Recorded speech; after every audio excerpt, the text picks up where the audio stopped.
ونستعينه ونصلي على رسوله الكريم. أما بعد، حدثنا محمد بن بشار قال حدثنا يحيى عن عبيد الله قال حدثني سعيد بن أبي سعيد عن أبي هريرة رضي الله عنه أن رسول الله صلى الله عليه وسلم دخل المسجد فدخل رجل فصلى فسلم على النبي صلى الله عليه وسلم فرد فقال ارجع فصل فإنك لم تصلي، فرجع فصلى كما صلى، ثم جاء فسلم على النبي صلى الله عليه وسلم فقال ارجع فصل فإنك لم تصلي ثلاثا، فقال والذي بعثك بالحق ما أحسن غيره فعلمني، فقال إذا قمت إلى الصلاة فكبر ثم اقرأ ما تيسر معك من القرآن، ثم اركع حتى تطمئن راكعا، ثم ارفع حتى تعتدل قائما، ثم اسجد حتى تطمئن ساجدا، ثم ارفع حتى تطمئن جالسا، وافعل ذلك في صلاتك كلها۔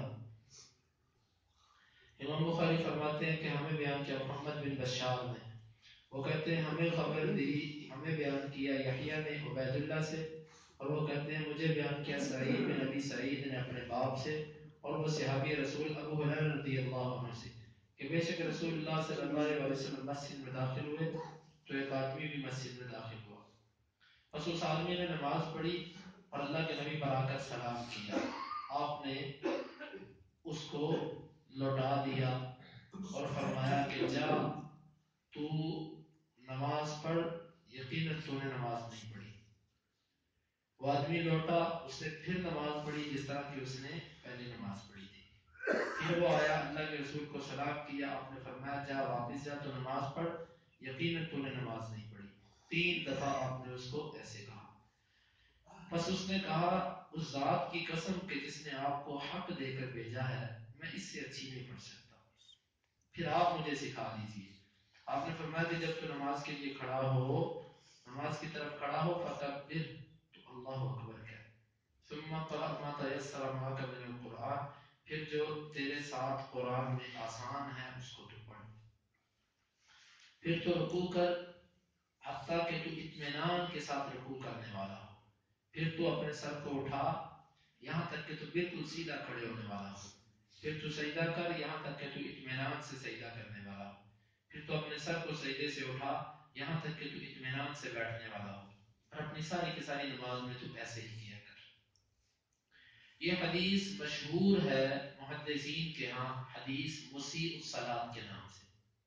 مسیء کا مطلب غلطی کرنے والا، غلط کرنے والا، خطا کرنے والا، الصلاۃ نماز میں غلطی کرنے والا، یہ حدیث مشہور ہے۔ یہ صحابی کون تھے؟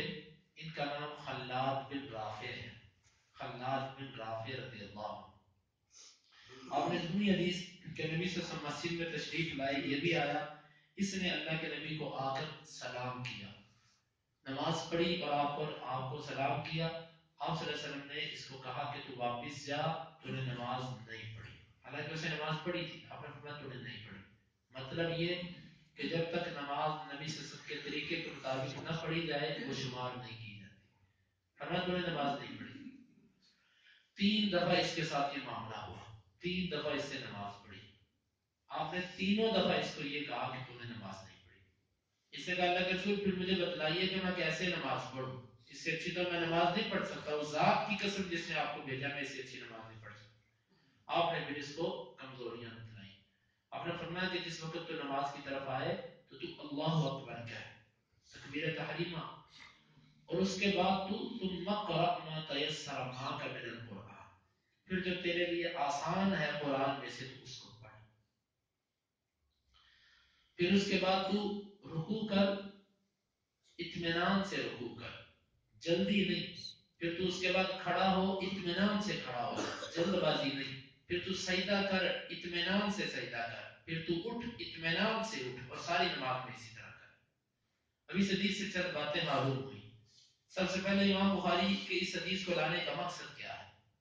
امام بخاری اس حدیث کو فاتحہ کے مسئلے میں لے کر آئے ہیں کہ اللہ کے نبی نے اس کو وہ چیزیں بتلائیں کہ جن کے بغیر نماز مکمل نہیں ہوتی، کیونکہ اس کی نماز ناقص تھی، آپ نے فرمایا کہ یہ چیزیں کر پھر تیری نماز اچھی ہوگی، اس کے بغیر تیری نماز ناقص ہے۔ ان چیزوں میں سے ایک چیز کیا تھی کہ جو تجھے آسان ہے قرآن میں سے وہ پڑھ۔ اب سوال یہ پیدا ہوتا ہے کہ باب ہے سورہ فاتحہ پڑھنے کا، اور امام بخاری حدیث لے کر آ رہے ہیں کہ جو تجھے قرآن میں سے آسان ہو وہ پڑھ۔ یہ تو امام بخاری کا دعویٰ ثابت نہ ہوا۔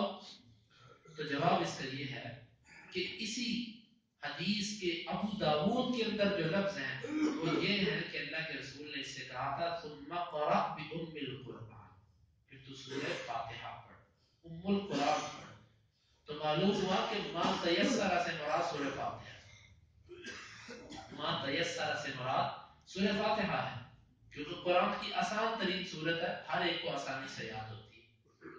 تو یہ اس کے بارے میں فرمایا ثم اقرأ ما تيسر معك من القرآن، پھر تو سورہ فاتحہ پڑھ۔ مطلب اس سے امام بخاری کا استدلال ہے، سورہ فاتحہ کی فرضیت یہاں سے ثابت کرنا چاہتے ہیں کہ اللہ کے رسول نے فرمایا تھا اس کو تو پڑھ، آپ نے اس کو حکم دیا تھا۔ اور بعض لوگوں کے ہاں سورہ فاتحہ نہ امام پر فرض ہے، نہ مقتدی پر فرض ہے، اور نہ منفرد اکیلے پر فرض ہے، فرض نہیں ہے ان کے ہاں۔ امام بخاری اس کی فرضیت ثابت کر رہے ہیں کہ اللہ کے رسول نے فرمایا تو یہ کر۔ یہ ہے امام بخاری کا استدلال۔ اب اس حدیث سے چند باتیں معلوم ہوئی۔ پہلی بات تو یہ ہے کہ بعض لوگ جو مسجد میں آ کے اونچی آواز سے سلام کرتے ہیں انہیں اس حدیث پہ غور کرنا چاہیے۔ نبی صلی اللہ علیہ وسلم کے بعد صحابی مسجد میں داخل ہوئے، نماز پڑھی، فسلم علی النبی، پھر آ کر نبی کو سلام کیا۔ جس کو سلام کرنا ہے اس کے پاس آ کر سلام۔ مسجد میں داخل ہوتے نہ آؤ دیکھا نہ تاؤ دیکھا، نہ کوئی بندہ سامنے ہے، اونچی آواز سے سلام کر دیا۔ کوئی بندہ اگر اذکار میں ہے تو اس کی توجہ بھی خراب، کوئی بندہ اگر نماز میں ہے تو اس کی توجہ بھی خراب۔ دیکھیں حدیث پر کہ اس نے نماز پڑھی صحابی نے، پہلے مسجد میں داخل ہوتے ہی اس نے سلام نہیں کیا، مسجد میں داخل ہوا، اس نے نماز پڑھی، نماز پڑھنے کے بعد اللہ کے نبی کی طرف آیا، آ کر آپ کو سلام کیا۔ یہی طریقہ ہے، کسی کو سلام کرنا ہے مسجد میں آئے، 2 رکعتیں پڑھے، جس کے پاس جانا ہے اس کو جا کے آہستہ سے سلام کر دیں، یا آپ صف میں آ کر بیٹھنا چاہتے ہیں، صف میں جو آپ کا ساتھی ہے اس کو ہلکا سا سلام کر دیں۔ یہ کیا ہوا کہ اتنی اونچی بندہ سلام کرے کہ پوری مسجد کی توجہ وہ، اور وقفے وقفے سے 1-1 منٹ میں 2-2 3-3 بندے داخل ہوں، ہر بندہ یوں سلام کرے، آپ خود اندازہ لگائیے مسجد میں کیا ماحول ہو۔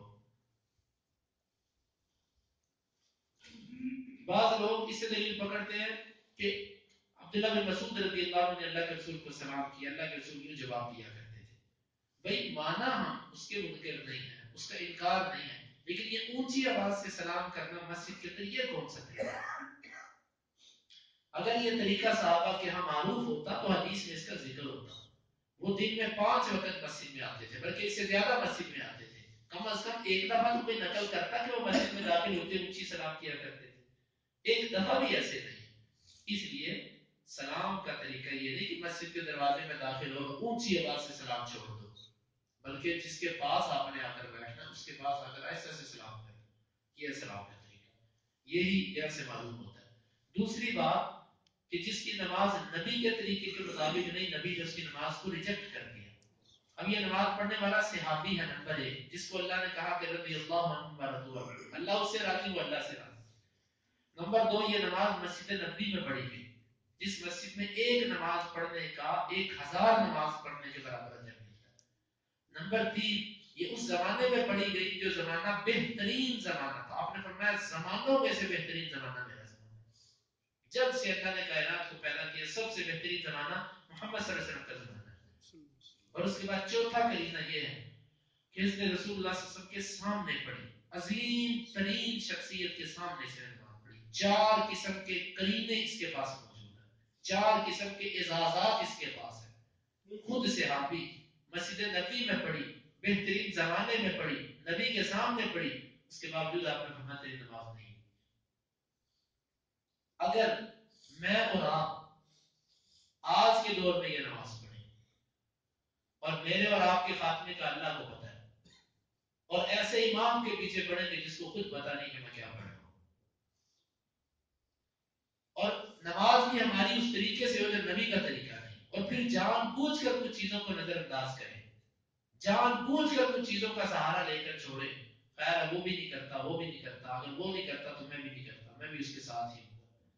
جان بوجھ کر کچھ چیزوں کو نظر انداز کرنا، آپ خود اندازہ کیجئے کہ اس کا وبال کیا بنے گا اس کی جان پر. میرے بھائیو، اللہ کے نبی کی نماز کا طریقہ جب سنتے ہو تو پھر مسلمانی کا تقاضا یہ ہے کہ اس کو اسی وقت اس پر عمل کرو، اس کو تسلیم کرو دل و جان سے، اس پر عمل کرو تاکہ کل قیامت کو آپ کے ہاں فرد جرم نہ عائد ہو سکے. اگلا مسئلہ یہاں سے یہ معلوم ہوا کہ رکوع اور سجدے اور قیام میں ٹھہراؤ ہونا چاہیے. بعض لوگ یوں نفل نماز پڑھتے ہیں یا فرض یوں پڑھتے ہیں بس سر جھکایا نہیں اور سر اٹھایا. یہاں سے بعض لوگوں کے فقہی مسئلے پر بھی رد ہوتا ہے. ان کے نزدیک رکوع نام ہے الانحناء، صرف جھکنے کا نام رکوع ہے، صرف جھکنا، کچھ بھی نہ پڑھو، کچھ بھی ٹھہراؤ نہ پیدا کرو، صرف ایسے جھک گئے رکوع ہو گیا. اور سجدے کا نام کیا ہے؟ وضع الجبہۃ علی الارض، صرف پیشانی زمین پہ لگاؤ اور کچھ نہیں، ہاتھ. یہ بہرحال ایک بڑا عجیب سا مسئلہ ہے جو میں صبح کے درس میں نہیں بیان کر سکتا. یہ بڑا عجیب قسم کا سجدہ ہے جو فقہ کی کتاب میں آیا ہوا ہے بعض لوگوں کی فقہ میں. ویسے فقہ جو ہے اصل جو فقہ قرآن و حدیث کی اس کو تو ہم مانتے ہیں، اس کے منکر نہیں ہے، کیونکہ فقہ قرآن و حدیث سے محفوظ باتوں کا نام ہوتا ہے. یہ تو میں اکثر کہتا ہوں بعض لوگوں کی فقہ، اس کا مطلب یہ ہوتا ہے کہ ان کی رائے، ان کا اپنا ذاتی موقف، وہ قرآن و حدیث سے محفوظ نہیں ہوتی. جو فقہ قرآن و حدیث سے محفوظ ہے ہم اس کو مانتے ہیں اور ہم اس کے تسلیم کرنے والے ہیں. تو صرف پیشانی زمین پر لگا دو، کچھ بھی نہ پڑھو، آپ کا سجدہ ہو گیا. حدیث اس موقف کا رد کرتی ہے. اللہ کے نبی نے فرمایا رکوع کر اطمینان سے رکوع کر، سجدہ کر اطمینان سے سجدہ کر، رکوع سے سر اٹھا اطمینان سے کھڑا ہو جا سیدھا. یہ بھی نہیں کہ کمر سیدھی نہیں ہوئی اور سجدے کے لیے جھک جا جس طرح بعض لوگ کرتے ہیں. اور سجدہ کر دو سجدوں کے درمیان اطمینان سے سیدھا ہو کے بیٹھ. یہ نہیں کہ ابھی تو سیدھا بھی نہیں ہوئی کمر اور تو پھر دوسرے سجدے کے لیے جھک. تو یہ حدیث ہمیں سبق دیتی ہے کہ اپنی نمازیں جب تک نبی صلی اللہ علیہ وسلم کے طریقے کے مطابق نہیں کریں گے اس وقت تک وہ قبول نہیں. وَفْعَلْ ذَلِكَ فِي صَلَاتِكَ كُلِّهَا، اور یہ اپنی ساری نماز میں کریں.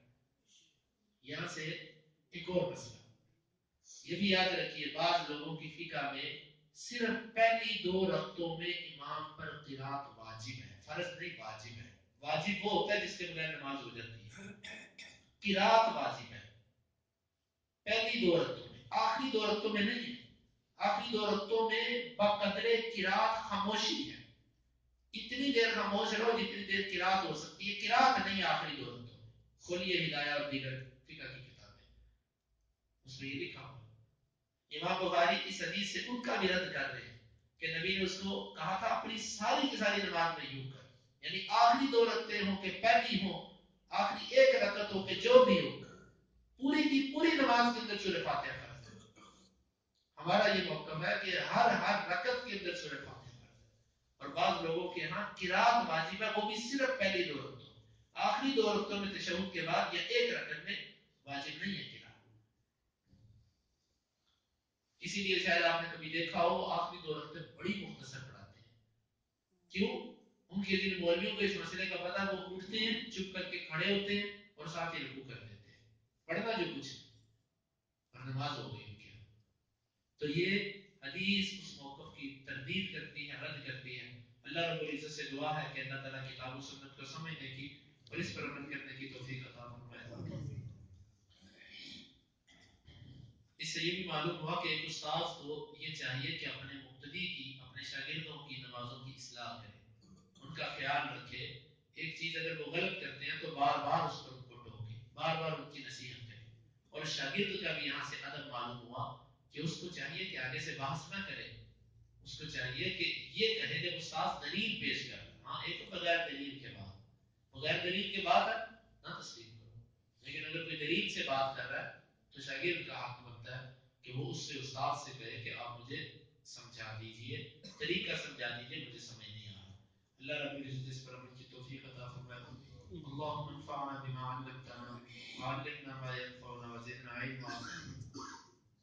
اللهم اقسم لنا من خشيتك ما تحول به بيننا وبين معصيتك، ومن طاعتك ما تبلغنا به جنتك، ومن اليقين ما تهون به علينا مصائب الدنيا. متعنا اللهم بأسماعنا وأبصارنا وقواتنا أبدا ما أحييتنا واجعله الوارث منا واجعل ثارنا على من ظلمنا ولا تجعل مصيبتنا في ديننا ولا تجعل الدنيا أكبر همنا ولا مبلغ علمنا ولا تسلط علينا من